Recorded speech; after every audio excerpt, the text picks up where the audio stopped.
পুরী ধামে তো গেছেন অনেকে, দীঘায়ও গেছেন। সমুদ্রের জল কেমন? নোনতা মিষ্টি। যেন কেউ বলে ফেলবেন না, তার মানে আমি আর উত্তরটাই দিতে পারবো না। সমুদ্রের জল হলো নোনতা। আর দেখতে কেমন? সাদা না ঘোলাটে? ঘোলাটে। কেন? সমুদ্রের জল কিন্তু এরকম ছিল না বাবা। সমুদ্রের জল ছিল একদম দুধের মতো সাদা। হ্যাঁ, একদম দুধের মতো সাদা ছিল। আর চিনির মতো মিষ্টি ছিল বাবা, চিনির মতো মিষ্টি।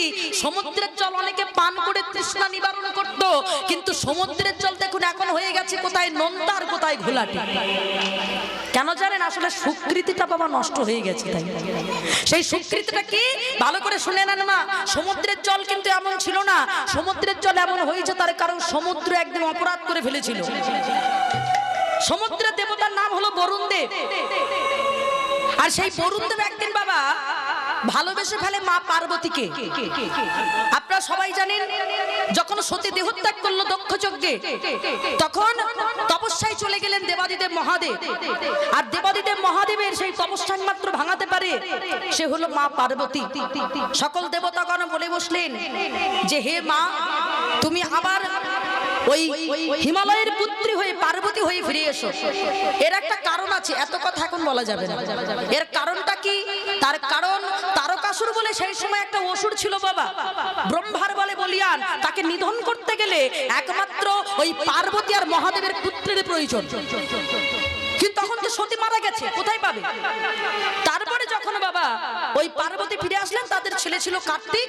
ওই কার্তিকে মেরেছে। কার্তিকের ঘটনা তো বলা যাবে না, এখন বলতে গেলে অনেক সময় লেগে যাবে বাবা, যে কথাই আমরা ছিলাম। তাহলে সেই মা পার্বতী কি করলো? যখন হিমালয়ের পুত্রী রূপে ফিরে আসলো, আর হিমালয়ের পুত্রী রূপে ফিরে এসে তিনি এবার ভোলানাথকে পাওয়ার জন্য তপস্যা শুরু করলেন। আর ওই তপস্যা ক্লিষ্ট চেহারা দেখে বাবা ওই সমুদ্রের দেবতা বরুণ দেব তাকে ভালোবেসে ফেলেছে। এখন ভালো যখন বেসে ফেলেছে, গিয়ে বলছে যে হে পার্বতী, আমি তোমাকে বিবাহ করতে চাই। আর তুমি আমাকে বিবাহ করলে আমি তোমাকে সমুদ্রের, আমি যেহেতু রাজা, তোমাকে আমি রানী বানিয়ে দেবো। পার্বতী বলে বসলো সেটা সম্ভব নয়। কেন? কারণ আমি ভালোবেসে ফেলেছি মহাদেবকে। আমি দেবাদিদেব মহাদেবের চরণে আমি আমার দেহ মন প্রাণ জীবন যৌবন সবকিছু অর্পণ করে দিয়েছি। তাই যতই তুমি বলো আমি পারবো না। ও মা যেই কথাটা বলেছে ভালো মুখে ফিরিয়ে দিয়েছিল, কিন্তু যেই কথাটা বলেছে বাবা সঙ্গে সঙ্গে রাগ হয়ে গেল বাবা বরুণ দেবতা, মানে সমুদ্রের দেবতা। রাগ হয়ে চিৎকার করে বলে বসলো, শোনো পার্বতী, আমি তোমাকে ভালোবেসে নিজের রানী করতে চাইলাম, আর তুমি বলছো কি দেবাদিদেব মহাদেবকে ভালোবাসো। কি আছে ওর ভিতরে? কোথায় ছাই ভস্ম দেখে ঘুরে বেড়াই, তুমি তাকে কিনা ভালোবাসছো। আর তুমি আমার দিকে তাকিয়ে দেখো, আমি দেখতে দুধের মতো বাবা, মানে দুধ সাদা, আমি দেখতে দুধের মতো সাদা। আর আমার সবাই আমার তৃষ্ণা নিবারণ করে আমার জল খেয়ে, আমি একদম আমার চরিত্র হলো চিনির মতো মিষ্টি। অথচ তুমি আমায় ভালোবাসছো না। কি আছে মহাদেবের মধ্যে বাবা? এরকম একটা কুরুচিকর একটা কথা বলে আর যেই না চলে যাবে, সঙ্গে সঙ্গে মা পার্বতী বলল, দাঁড়াও বরুণ দেবতা, আমি তোমাকে অভিসম্বোধ করছি, আমি তোমাকে অভিসম্বোধ করছি। তোমার এত অহংকার, তো এই দুধের মতো সাদা তোমার আর চরিত্র থাকবে না। যার দেহের ভিতরে এত ময়লা থাকে, এত কুমন নিয়ে যে ঘুরে বেড়ায়, তাকে বাইরে থেকে দেখতে সাদা থাকলে শুধু হয় না, মনটাকেও পরিষ্কার করতে হয়। আমি তোমাকে অভিসম্বোধ করছি, তুমি দুধের মতো সাদা আর থাকবে না, তোমার গায়ের রং হয়ে যাবে ঘোলাটে। শুধু তাই নয়, তোমার যার চরিত্র এত তিক্ততা, যার চরিত্রে সে কোনোদিন এত সুন্দর সুন্দর কথা বলতে পারে না, যে কিনা এমন তিক্ততা কথা বলে তার কোনোদিন মিষ্টি স্বভাব হতে পারে না। তাই আমি তোমাকে বললাম, তুমি চিনির মতো মিষ্টি, তোমার জল আর থাকবে না, তুমি হয়ে যাবে একদম নোনতা, যাতে তোমার জল আর কেউ না মুখে দিতে পারে, তোমার জল আর কোনোদিন কোনো কাজে লাগবে না। এই যে সুকৃতিগুলো নষ্ট হয়ে যায়। আজকে আমরা হরিবাসরে আসি, এই যে ঘন্টার পর ঘন্টা কীর্তন শুনি, ও মায়েরা সারাদিন তো আছে, সারা জীবন ঘুমাবো, সারা জীবন নিজেদের কর্ম করব, নিজেদের স্বার্থে বাবা ঘুমাবো, খাবো, ঘুরে বেড়াবো, ইনকাম করব। কিন্তু এই যে এনার বাড়িতে আজকে 3 ঘন্টা কীর্তন হচ্ছে, এই যে সুযোগটা ইনি করে দিচ্ছে, কই আমরা কি পারবো? তাহলে সুযোগটা হাতছাড়া করবো কেন? আমরা নিজেরাও একটু সুকৃতি করার চেষ্টা করতে হবে তো বাবা। আমরা করি, আমরা দেখবেন ঘরে আমরা আমাদের সুখ স্বাচ্ছন্দ্য, শুধু ধন থাকলে টাকা থাকলে সুখ থাকে না বাবা। এই সুখ স্বাচ্ছন্দ্য রাখার জন্য দেখবেন অনেক মায়েরা প্রতি বৃহস্পতিবার করে লক্ষ্মী পূজা করেন না? কেন লক্ষ্মী পূজা করেন? কেন? শুধু টাকা পয়সার জন্য? ধন সম্পদের দেবী শুধু নয়, তিনি হলেন সুখ সমৃদ্ধির দেবী। টাকা থাকলেই সুখ থাকে না। অনেকের ঘরে টাকা আছে কিন্তু সারাদিন ভেলোরে যেতে হয় বাবা, মাসে একবার করে ভেলোর যেতে হয়। বলুন, টাকা থাকলো কিন্তু যদি 14 বার যদি ভেলোরে যেতে হয়, বলুন সুখটা কোথায়? তাহলে সুখটা হলো একটা গরিবের ঘরেও সুখ থাকে। ওই যে বলে না, কথাই বলে ভাঙা ঘরে চাঁদের আলো, বলে না? মা লক্ষ্মী হলো, আমরা মা লক্ষ্মীকে পূজা দিই প্রত্যেক বৃহস্পতিবার। দেখবেন আমার মায়েরা এইগুলো করেন কেন? ঘরে শুধু টাকার জন্য নয়, আমরা সবাই যেন মা সুখে যেন থাকি, এটাই আমরা চাই। প্রত্যেক বৃহস্পতিবার আমরা মা লক্ষ্মীকে পূজা করি। আচ্ছা বলুন তো বাবা, মা লক্ষ্মীর বাহনকে? হ্যাঁ, পেঁচা। মা লক্ষ্মীর বাহন পেঁচা। কেন? মা লক্ষ্মীর বাহন কোনোদিন পেঁচা হতে পারে? কিন্তু এটা হলো কেন? বলছে শোনো, মনীষীরা বলছে এই পেঁচাকে আসলে রূপক হিসাবে দেখানো হয়েছে। পেঁচাকে আসলে রূপক হিসাবে দেখানো হয়েছে কেন? বলছে পেঁচার স্বভাবটাকে লক্ষ্য করো, তাহলে বুঝতে পারবে। পেঁচার স্বভাব কি? ও মায়েরা, পেঁচাকে দিনের বেলা ঘুরে বেড়ায়? কি বলেন? দিনের বেলা ঘুরে না কেন? কারণ পশু পাখি তাহলে তাকে তাড়া করে। সেই কি করে? রাত্রেবেলা অন্ধকারে ঘুরে বেড়ায়। রাত্রেবেলা অন্ধকারে ঘুরে বেড়ায়। শুধু তাই নয়, মা লক্ষ্মীর পেঁচার একটা স্বভাব আছে বাবা, সে অতি চুপচাপ থাকতে ভালোবাসে। মানে যেখানে শান্ত থাকবে, যেখানে সবকিছু শান্ত থাকবে, যেখানে শব্দ বেশি হয় না, সেইখানে বেশি থাকতে চায়। আর মানুষ দেখবেন যদি কারোর বাড়িতে একবার লক্ষ্মী পেঁচা বসে, সে ঠিক করে কি করে পেঁচাটাকে ধরে রাখা যায়। কেন? তাহলে আমার ঘরে মা লক্ষ্মী থাকবে, ভালো অর্থ আসবে, সুখ আসবে, সমৃদ্ধি আসবে, এগুলো ভাবে। বলে শোনো, মনীষীরা বলছে প্রত্যেকটা মানুষকে পেঁচকের মতো রূপ ধারণ করতে হবে। কেন? বলছে পেঁচা যেমন অতি সংগোপনে নিজেকে লুকিয়ে রাখে, তেমন তুমি যদি বড় লোক হতে চাও, তেমন যেমন নিজেকে লুকিয়ে রাখতে হবে। আর নিজেকে যদি প্রতিষ্ঠিত করতে চাও, তাহলে তোমাকে লুকিয়ে থাকতে হবে। কেন? বলে শোনো, সাধন ভজন হয় কোথায়? ঘরের কোণে, মনে মনে, না হলে বনে। হ্যাঁ, তুমি যদি লোক দেখানো বাবা সাধন ভজন করে বেড়াও, ভগবানকে তুমি পাবে না। এই ধরো মনে করো, আমরা অনেকে মনে করি আমি দুতলা বাড়ি করব। আর তুমি যদি ভেড়ি পেটি এমন সবাইকে বলে বেড়াও গ্রামে আমি দুতলা বাড়ি করব, দুতলা বাড়ি করব, দেখবে তোমার আশাটা পূর্ণ হবে না। কেন? কারণ আমার সে সুকৃতিটা নষ্ট হয়ে গেল। আমি সবাইকে বলে দিয়েছি, তুমি পেঁচক ধর্ম যদি গ্রহণ করতে পারো, চুপচাপ থাকো, তাহলে তুমি যেমন সাধক হতে পারবে, তেমন তুমি ঐশ্বর্যও পাবে। আবার নিজের মন থেকে তুমি সাধনায় সিদ্ধি লাভও করতে পারবে। সেটা হলো অতি সঙ্গোপনে। ওই জন্য বলছে মা লক্ষ্মী পেঁচাকে বাহন করেছে, যে তোমরা পেঁচাকে দেখে শেখো যে সে যেমন ধর্ম গ্রহণ করে চলে, তোমরা ঠিক তেমন ধর্ম গ্রহণ করো। হ্যাঁ, তাহলে আজকে সেই ভক্তের কথা আমরা শুনবো। সেই ভক্ত আজকে বাবা করে চলেছে। আজকে আমার সেই ভক্ত জন্মগ্রহণ করলেন শ্রীখণ্ডের মাটিতে, তবে তার পূর্ব কথা তো শুনতেই হবে। আজকে বাবা শ্রীখণ্ডের মাটিতে দুই ভাই, নরহরি সরকার আর মুকুন্দ সরকার, এই দুই ভাই চলেছে কোথায় জানো? বলে দেখো, আমাদের রাধাকৃষ্ণ মিলে তো বিগ্রহ চিন্ময় গৌর হরি, চলো একবার তার কাছে যাই। মায়েরা যারা বৃন্দাবনে গেছেন কিন্তু নবদ্বীপে একবার ঘুরবেন, কারণ যিনি কলির ভগবান ওখানে এসেছিলেন। চলো সেই গৌরের কাছে যাব। তখন গৌর হরি ছিল বাবা নবদ্বীপে। দুই ভাই গেল রাতের অন্ধকারে, আর সংসার করবে না বলে দুই ভাই গিয়ে দেখছে বাবা ওই গঙ্গার তীরে, সুরধনী গঙ্গার তীরে দাঁড়িয়ে প্রভাত সময়ে আজ আমার ভক্তবৃন্দ নিতাই গৌর ভক্তবৃন্দকে নিয়ে হরিনাম করছে। আর সেই রূপের ভিতরে যেন রাধা কৃষ্ণের রূপ যেন প্রকাশ পাচ্ছে। মায়েরা খুব মন দিয়ে শুনুন, কেমন রূপ? সুরধনী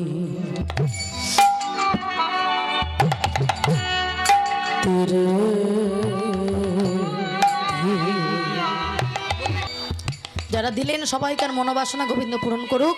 চলুন আমরা এই চোখ দিয়ে গৌর হরির একটু রূপ দর্শন করি। সুরধনী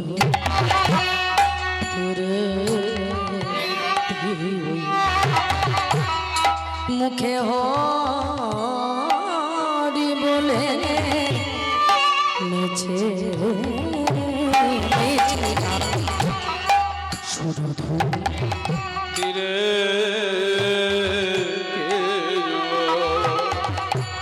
সে হরি বলে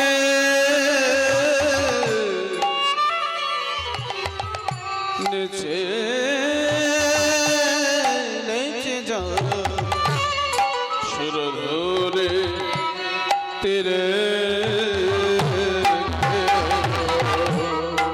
শিরে চূড়া শিখি পাখা ওই দেখো রাধা না সর্বাঙ্গে লেখা চূড়া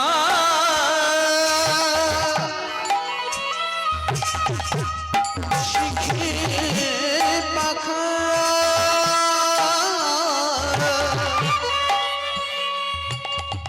রাধানা সর্বাঙ্গে লেখা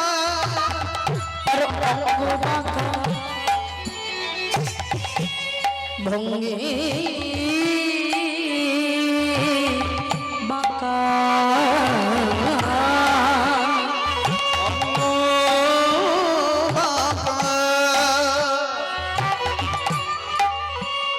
ভঙ্গে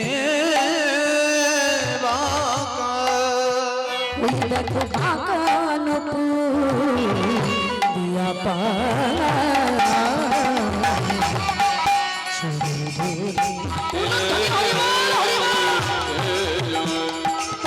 হরি বলে নেচে নেচে যায় সুরধুনি তীরে আমি কাকে দেখছি দাদা? এ তো আমার সেই ভূতের নন্দন যেই সচেতন হইল সেই বলরাম হইল নিতাই। তাপে তাপে যত ছিল হরি নামে উদ্ধারিল তার সাক্ষী জগাই আর মাদাই। আহা, এখানে এই বাবুর বাবার নামও হচ্ছে জগাই আর মাদাই। তারাও কত বড় ভক্ত হয়েছিল বাবা। হ্যাঁ, আজকে আমরা তেমন ভক্ত বাবা হয়েছি, ওনার নামের সার্থকতাটা পূরণ হয়েছে বাবা, তারাও ভক্ত হয়েছে। আজকে কাকে দেখছি গো ও দাদা? এ তো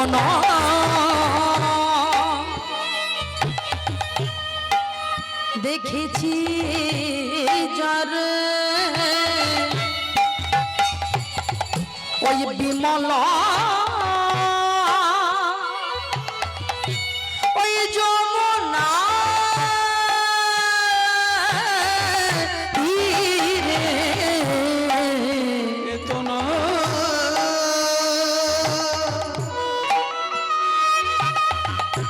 দেখেছি জানে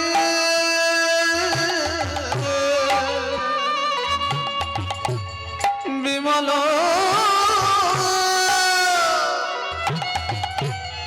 যমুনা তীরে আবার তেমনি করে ওই বাঁশি ধরে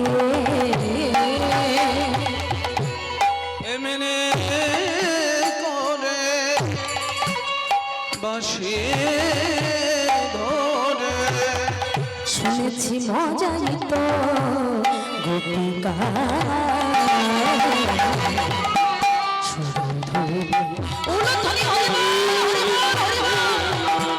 বসে হরি বলে নেচে নেচে যায় সুরধুনি তীরে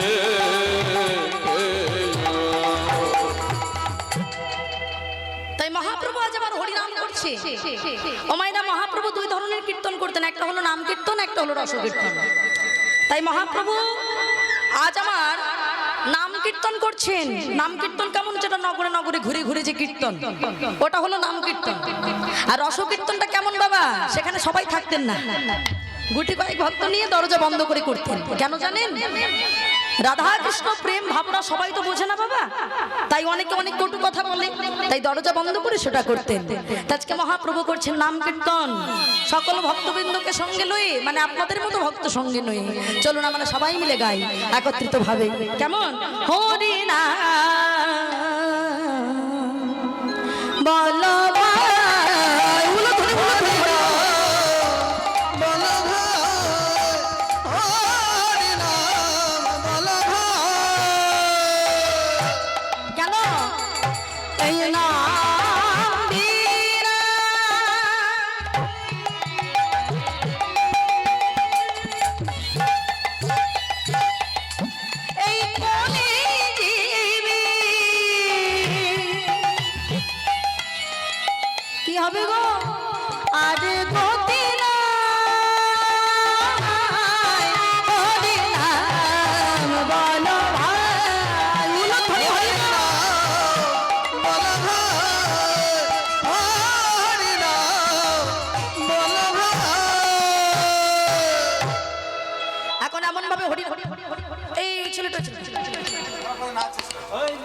এদিকে এসো তো। আমি তোমাকে ডাকছি, আমি তোমাকে ডাকছি। কাকে ডাকছেন? আমি তোমাকে ডাকছি বাবা। যেই বলেছে ওই যে দুই ভাইয়ের ভিতর থেকে বাবা, যে ওই দুই ভাইয়ের ভিতর থেকে যে ছোট ছেলে মানে নরহরি সরকারকে দিকে তাকিয়ে বলছে আমি তোমাকে ডাকছি, এদিকে এসো। হ্যাঁ এদিকে এসো। এখন যেই না বাবা এসেছে বলছো ও প্রভু তুমি কি আমাকে ডাকছো? হ্যাঁ তোমরা তো, আমি তোমাদেরকে তো চিনি না। কে তোমরা? এখানে নতুন মনে হচ্ছে। কি তুমি? তোমার নাম কি প্রভু? আমার নাম হলো নরহরি সরকার। নরহরি? বাহ বাহ, ভারী সুন্দর নাম তো। হ্যাঁ গো নরহরি, তুমি কি আমার কাছে থাকবে? ও প্রভু থাকবো কি গো, আমি তোমার সঙ্গে থাকবো বলেই তো চলে এসেছি। বেশ তো, তাহলে আমার সঙ্গে গাও দেখি, আমার ভক্তদের সঙ্গে তালে তালে। সবাই মিলে হাতে তালে দিয়ে বলো হরি নাম বলো ভাই, হরি বল।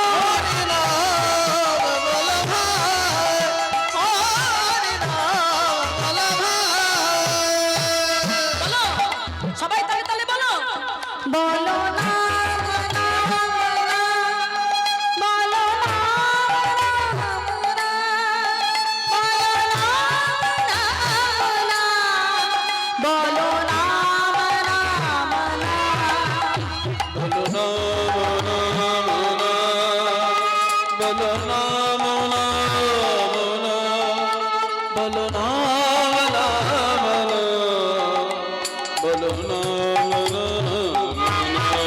আমার সঙ্গে সবাই মিলে বলো না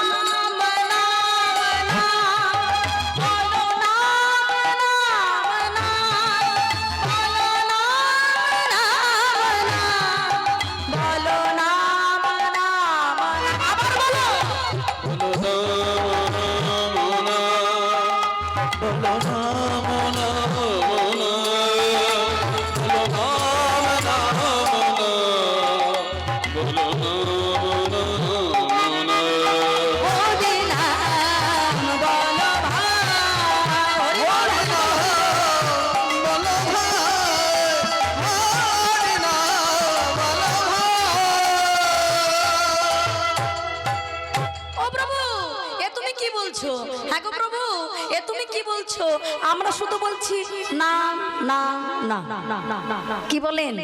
হ্যাঁ গো বাবা, আমরা সবাই মিলে বলছি শুধু নাম নাম নাম, তাই তো? আচ্ছা প্রভু, ও বাবা নরহরি প্রশ্ন করছে, আচ্ছা ঠাকুর নামের আগে হরি বসে না হলে কৃষ্ণ বসে? কি বাবা তাই তো হয়, হরি নাম কৃষ্ণ নাম। তাহলে তুমি শুধু নাম কথাটা তিনবার আমাদের বলালে কেন? কি বলেন বাবা? এখানে আমার বাবা মায়েরা বলেছেন তিনবার, মহাপ্রভু বলছে তিনবার শুধু নাম বলিয়েছে আমি তোমাদের। তার একটা কারণ আছে। কি কারণ শোনো। এই তিনটে নামে প্রথম নামের মানে কি জানো? আগে তো না, আগে তো না, আগে তো না, আগে তো না, আগে তো না, আগে তো না, আগে তো না, আগে তো না, কাঁধে মঞ্চ হতে আগে তো না, আগে তো না, অহংকারে মঞ্চ হতে আগে তো না, আগে তো না। মায়েরা প্রথম নামের মানে বোঝালো আগে তো নাম, আগে তো নাম। ওই অহংকারের মঞ্চ হতে আগে তুই নাম, তবে তুই পাবি। এবার দ্বিতীয় নামের মানে কি শোনো। কররে প্রণাম, কররে প্রণাম, কররে প্রণাম, কররে প্রণাম, কররে প্রণাম, কররে প্রণাম, কররে প্রণাম। এই সাধু গুরু শ্রীচরণে কররে প্রণাম, কররে প্রণাম। হরি বল, হরি বল। চরণে কররে প্রণাম, কররে প্রণাম। আর তিন নম্বর নামের মানে শেষে বলিবি তুই মধুর হরি নাম, কররে প্রণাম, করুণে প্রণাম। মুখে মুখে মধুর হরি নাম, কররে প্রণাম, কররে সে প্রণাম। বলবি তুই মধুর হরি নাম, করুণে প্রণাম। শেষে বলবি তুই মধুর হরি নাম। হরি বল, হরি বল, হরি বল, হরি বল। মধুর হরি নাম। করো রে প্রণাম আগে তো নাম আগে তো নাম হরি নাম বলো ভাই হরি নাম বলো ভাই হরি নাম বলো ভাই আমি এর মানে বুঝিয়ে দিলাম। তবে শোনো ও প্রভু, আমি একা আসিনি, আমার দাদাও এসেছে। ওই যে দূরে দাঁড়িয়ে আছে মুকুন্দ সরকার। যাই প্রভু, আমার দাদাকে ডেকে নিয়ে আসি। ও মায়েরা, যেই বলেছি দাদাকে ডেকে নিয়ে আসি, সঙ্গে সঙ্গে মহাপ্রভু চিৎকার করে বলে দিল, না কিছুতেই না। তুমি তোমার দাদা মুকুন্দকে গিয়ে বলে দাও যে আমি তাকে শত জনম করুণা করব না। ও বাবা, কত জনম বলেছে? শত জনম, 100 জনম। ও মায়েরা, পারবেন অপেক্ষা করতে ভগবানের জন্য? 3 ঘন্টা অপেক্ষা করতে পারি না তো 100 জনম অনেক দূরের বাবা। কি বলেন বাবা? 3 ঘন্টা কীর্তন হরিবাসরে গিয়ে এক জায়গায় বসতে পারি না। 3 ঘন্টা পরে যে ভগবানকে পেতে পারি সেই অপেক্ষাটা করতে পারি না। সেখানে নাকি আবার আমাদের 100 জনম বলে। কি বলে ঠাকুর? ভুল কথা বলছে না বাবা? সবাইকে বাবা তুমি পেতে পারো, ভগবানকে পাওয়া এত সহজ নয়। ভগবান প্রত্যেকটা লীলায় শিক্ষা দিয়েছেন, তোমরা আমার জন্য কষ্ট করো, কষ্ট না করলে কেষ্ট নাহি মেলে। হ্যাঁ, কষ্ট না করলে যেমন জীবনে কেউ বড় হতে পারে না, ঠিক লক্ষ্যে পৌঁছাতে গেলে সারা জীবন কষ্ট করো, কর্ম করে যাও, ফলের আশা করো না। আমি তো আছি তার জন্য। যেই বলেছে ও মায়েরা কত বড় ভক্ত দেখো, যেই বলেছে শত জন্ম করুণা করব না, যাকে বলেছে সেই হাত তুলে নাচ করছে। ও বাবা, বলেছে মুকুন্দ সরকারকে, আর মুকুন্দ সরকার হাত তুলে নাচ শুরু করে দিয়েছে। ভক্তগণ বলে সর্বনাশ, এর মনে হয় মাথা খারাপ হয়ে গেছে। হ্যাঁ, বলে শত জন্ম করুণা করবে না, তাহলে সে কিনা আজকে হাত তুলে নাচ করছে, এ মনে হয় মাথা খারাপ হয়ে গেছে। সবাই বলছে, আরে ও মুকুন্দ, তোমার কি মাথা টাথা খারাপ হলো নাকি? মহাপ্রভু তোমাকে বলেছে শত জনম, কেউ কিছুদিন অপেক্ষা করে আর পারে না, তুমি 100 জনম অপেক্ষা করবে? বলে, হে ভক্তগণ, তোমরা এই আসল কথাটা তো বুঝলে না। আমার মহাপ্রভু আমায় বলেছে আমায় শত জনম করুণা করবে না,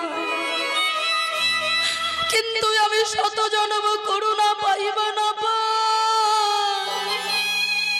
এটা তো বোঝা গেল 100 জনমে জগতের মানুষ আর বাঁচে না, কিন্তু আমায় কৃপা করবে না মানে আমি বেঁচে থাকবো, আমি শত জনম করুণা পাইব না। এটা তো বোঝা গেল 101 জনমে কৃপা পাবো। হরি বল, হরি বল, কৃপা পাবো। আমি শত জনম না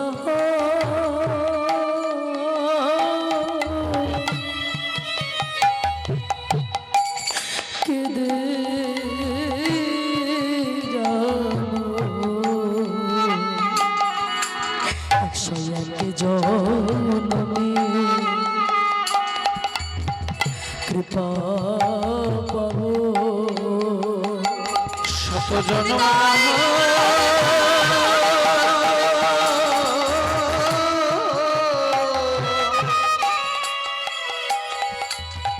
কৃপা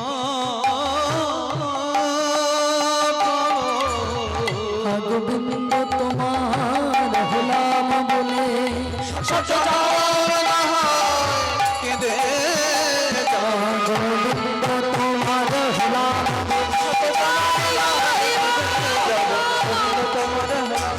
শত জনম না হয় কেঁদে যাব 101 জনমে কৃপা পাবো।